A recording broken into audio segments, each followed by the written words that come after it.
പിതാനും പുത്രനും പരിശുദ്ധാത്മാവിന്റെ നാമത്തിൽ ആമേൻ. വിശ്വാസ പ്രമാണം.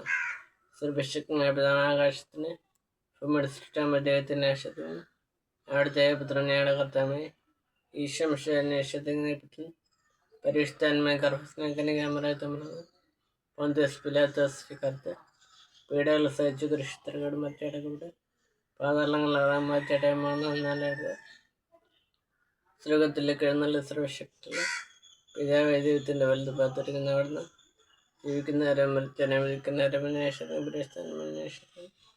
പുസ്തകത്തിൽ സഭയില് പുണ്യമണ്ടായിരിക്കുന്ന പാപങ്ങൾ മോചനത്തെ ശരീരത്തിൻ്റെ നിർബന്ധമായ ജീവിതത്തിൻ്റെ ആശ്രയമാണ് ശ്രീകൃഷ്ണൻ ഞങ്ങളുടെ പിതാവാണ് നാം പോയതാണ് ഞങ്ങളുടെ രാജ്യം വരാണെന്ന് ഞങ്ങളുടെ തിരുമനസ് സ്വർഗത്തിൽ പ്രദേശവും മൂലമാണത് അന്ന് അറിയുന്ന ഞങ്ങൾക്ക് തമ്മിൽ ഞങ്ങളോട് തെറ്റിച്ച് നിറവടിഞ്ഞ ആശ്രമിക്കുന്നവർ ഞങ്ങളുടെ തെറ്റിന് ആവശ്യമാണ് ഞങ്ങളുടെ പ്രലാപനത്തിൽ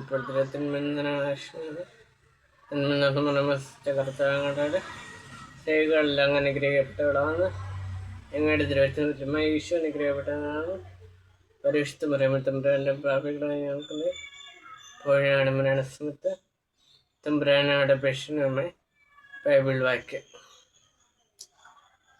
പുറപ്പാട് 14-ാം അധ്യായത്തിൽ നിന്ന് 14-ാമത്തെ വാക്യം. കർത്താവ് നിങ്ങൾക്ക് വേണ്ടി യുദ്ധം ചെയ്തുകൊള്ളും, നിങ്ങൾ ശാന്തരായിരുന്നാൽ മതി.